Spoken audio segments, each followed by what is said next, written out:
అందరికీ నమస్కారం. నేను మీ వెంకట్ని.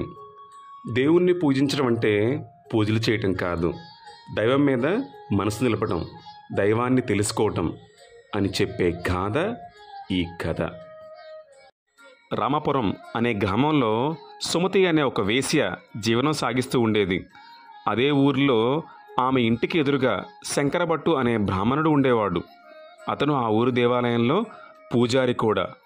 సుమతి రోజు తన గృహానికి వచ్చేవారికి పడకొసకం అందించి జీవనం సాగిస్తూ ఉండేది. సుమతి స్వతహాగా శ్రీకృష్ణ భక్తురాలు. తన మనసంతా కూడా కృష్ణ భక్తితో నిండి ఉండేది.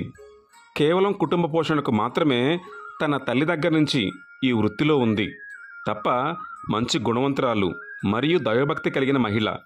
ఆపదలో ఉన్నవారికి అన్నం పెట్టే మనసున్న మనిషి. తన దగ్గరకు వచ్చే వారిని సంతోషపెట్టిన తరువాత స్నానం చేసి కృష్ణ భక్తిలో మునిగిపోయేది. ఇంకా శంకరభట్టు సదాచార బ్రాహ్మణుడు మరియు దేవాలయంలో పూజారి కూడా. రోజు దైవనామస్మరణలో ఉండేవాడు, కానీ ఎవరికి సహాయం చేసేవాడు కాదు. సుమతి ఇంటెదిరే ఉండటంతో ఆవిడింటికి ఎవరు వస్తున్నారు, ఎవరు పోతున్నారు అని లెక్కలు వేసేవాడు. సుమతి ఇది తెలిసినా కూడా తన పని తాను చేసుకుని అవసరమైన వారికి తన శక్తి కొలది పట్టెడన్నం పెట్టేది. శంకరభట్టు వారింటికి ఎవరు వచ్చినా కూడా మంచినీరు కూడా ఇచ్చేవారు కాదు. మడి ఆచారం అని చెప్పి ఎవరికి సహాయం కూడా చేసేవాడు కూడా కాదు. కనీసం మాట సాయం కూడా చేసేవాడు కాదు. నిత్యం దైవాన్ని స్మరించేవాడు, పూజించేవాడు.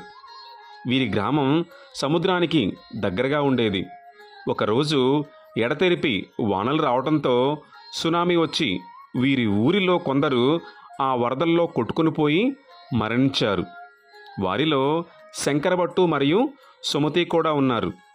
వీరు చనిపోవడంతో ఎంబట్లు వచ్చి సుమతిని స్వర్గానికి, శంకరభట్టును నరకానికి తీసుకొని పోతారు. అప్పుడు శంకరభట్టు వారితో వాగ్దానికి దిగుతాడు. నేను సదాచార బ్రాహ్మణులను, పూజారిని మరియు నిత్య దైవనామస్మరణలో ఉండేవాడిని. ఆవిడ ఒక వేశ్య, శరీరం అమ్ముకొని వ్యాపారం చేసే నీచ జాతి మహిళ అని సంబోధిస్తాడు. మీరు ఆవిడకి స్వర్గాన్ని ఎలా ప్రాప్తిస్తారు, నాకు చెప్పండి అని అడుగుతాడు.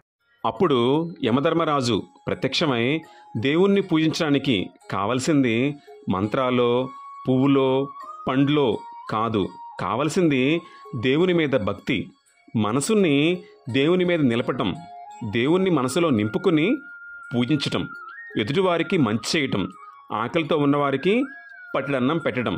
కానీ నీవు ఎవరికి సహాయం చేయకపోగా నీ ఎదురు ఇంట్లో ఉన్న సుమతి ఇంటికి ఎవరు వస్తున్నారు, ఎవరు పోతున్నారు అన్న దాని మీదే నీ మనసు ఉండేది, దైవం మీద కాదు.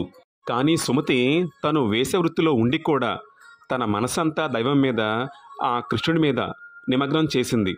ఆకలితో ఉన్నవారికి అన్నం పెట్టింది. అందరితో మంచిగా ఉండి నిజమైన దైవాన్ని తెలుసుకొని దైవ మార్గాన్ని అనుసరించింది. అందుకే సుమతికి స్వర్గప్రాప్తి మరియు మోక్షం, నీకు నరకం అని చెప్పి యమధర్మరాజు అదృశ్యమవుతాడు. యమభటులు శంకరభట్టును నరకానికి తీసుకుని వెళ్తారు. ఇప్పటికైనా కళ్ళు తెరుద్దాం, దైవాన్ని తెలుసుకుందాం. దైవం అంటే మంచిని 10 మందికి పంచటం, 10 మందికి అన్నం పెట్టడం, అవసరం ఉన్నవారికి సహాయం చేయటం. అసూయ, ద్వేషం, అవమానం ఉన్న చోట దైవానికి స్థానం లేదు. దేవుణ్ణి పూజించడం అంటే పూజలు చేయటం కాదు, దైవం మీద మనసు నిలపడం, దైవాన్ని తెలుసుకోవటం. సుమతి కథ అందరికీ ఆదర్శం.